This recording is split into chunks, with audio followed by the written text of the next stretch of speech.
Hi friends, ഞാനിന്ന് മത്തങ്ങയും തക്കാളിയും കൊണ്ടൊരു കറിയാണ് ഉണ്ടാക്കിയേക്കണേ കേട്ടോ. അതിന് ഞാൻ കിച്ചടി എന്നാണ് പറയണത്. മത്തങ്ങ കിച്ചടി, മത്തങ്ങയും തക്കാളിയും വെച്ചിട്ടൊരു കിച്ചടി. അപ്പോൾ അതിന് വേണ്ടിയിട്ട് ഒരു കഷ്ണം മത്തങ്ങ ഞാൻ എടുത്തിട്ടുണ്ട്. നല്ല ചുമന്ന വിളഞ്ഞ മത്തങ്ങയാണ്. ഒരു കഷ്ണം തക്കാളി എടുത്തിട്ടുണ്ട്, പച്ചമുളക് എടുത്തിട്ടുണ്ട്.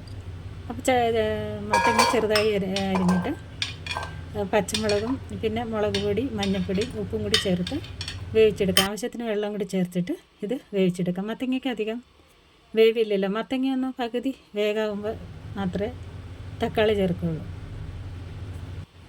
മുളക് പൊടി, മഞ്ഞൾപ്പൊടിയൊക്കെ ഇട്ട് ഒന്ന് വേവിച്ചെടുക്കാം. അടച്ച് വേവിച്ചെടുക്കാം കേട്ടോ. ഞാനിത് ഉണ്ടാക്കാനായിട്ട് ഒരു 7 മിനിറ്റ് എടുത്തിട്ടുള്ളൂ. പെട്ടെന്ന് ഉണ്ടാക്കി എടുക്കാം. അപ്പോൾ അതിന് വേണ്ടിയിട്ട് നാളികേരം വേണം. ഒരു അരമുറി നാളികേരം ഞാൻ ഇടിച്ചിട്ടുണ്ട്. അതിനകത്ത് കടുകും തൈരൊക്കെ ചേർക്കുന്നുണ്ട് കേട്ടോ. അപ്പോൾ ആദ്യം നാളികേരം ഒന്ന് അരച്ചെടുത്തിട്ട് പകുതി അരച്ച് കഴിയുമ്പോൾ ഈ തൈരും ഒരു 2-3 പച്ചക്കടുക് അതും കൂടി ചേർത്തിട്ട് ഒന്നും കൂടി അരച്ചെടുക്കാം. നല്ല ടേസ്റ്റാണ് ഈ കടുക് അരച്ച് കഴിഞ്ഞാൽ. ഇച്ചിരി ഉപ്പും കൂടി ചേർത്ത് നന്നായിട്ട് അരച്ചെടുക്കാം. അപ്പോൾ മത്തങ്ങ ഏകദേശം വെന്തിട്ടുണ്ടാവും. അപ്പോൾ മത്തങ്ങ വെന്തിട്ടുണ്ട്. ഇനി തക്കാളിയും കൂടി ഇട്ട് ഒന്ന് വേവിച്ചെടുക്കാം. തക്കാളിക്കും അധികം വേവില്ലല്ലോ. പെട്ടെന്ന് ഉണ്ടാക്കാവുന്ന ഒരു കറിയാണ്. മത്തങ്ങയൊക്കെ കിട്ടുമ്പോൾ ഇതുപോലെ ഉണ്ടാക്കി നോക്കണം കേട്ടോ. ഒരു സൈഡ് ഇത് മാത്രമായിട്ട് കഴിക്കാൻ പറ്റില്ലെങ്കിലും ഒരു നല്ലൊരു കറിയാണ്. അധികം പുളിയില്ല, എരിവ് ഉപ്പൊക്കെ കുറവാണ്. നല്ല പാകത്തിനുള്ളൊരു കറിയാട്ടോ. അപ്പോൾ ഏകദേശം വെന്തിട്ടുണ്ടാവും. എന്നുവെച്ചാൽ വെള്ളമൊക്കെ വറ്റി, അധികം വെള്ളം വേണ്ട, അധികം വെള്ളമൊക്കെ വറ്റി നന്നായിട്ട് വെന്തിട്ടുണ്ട്. ഇനി ഇതിനകത്തേക്ക് നാളികേരം ചേർക്കാം. നാളികേരം ചേർക്കുമ്പോൾ അധികം ലൂസും വേണ്ട, എന്നാൽ കട്ടിയായിട്ടിരിക്കാനും മേല. അപ്പോൾ ഇതങ്ങ് ചേർത്ത് കഴിഞ്ഞപ്പോൾ ഒരു ഇച്ചിരി കട്ടി പോലെ തോന്നിയപ്പോൾ ആ ജാറ് കഴുകി ഇച്ചിരി വെള്ളം ഞാൻ ഒഴിച്ചിട്ടുണ്ട്.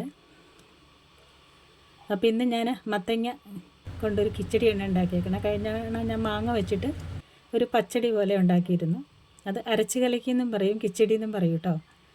അതും ഇതുപോലെ നല്ല ടേസ്റ്റിയാണ്. അപ്പോൾ ഈ കറി നന്നായിട്ട് തിളയ്ക്കണം.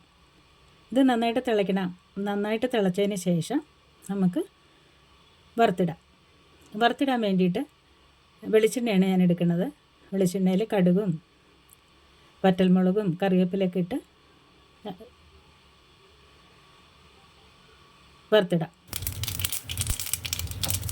ഞാൻ കടുക് പൊട്ടിക്കഴിഞ്ഞിട്ട് കേട്ടോ ഈ വറ്റൽമുളക് ഇടുന്നു. അത് കഴിഞ്ഞ് കറിവേപ്പില ഇടുമ്പോൾ ഇച്ചിരി ഇങ്ങനെ പൊട്ടി ഇങ്ങനെ വരും. അപ്പോൾ ഇത് കറിയിലേക്ക് ഇട്ട് നല്ല ടേസ്റ്റി ആയിട്ടുള്ളൊരു കറി കേട്ടോ.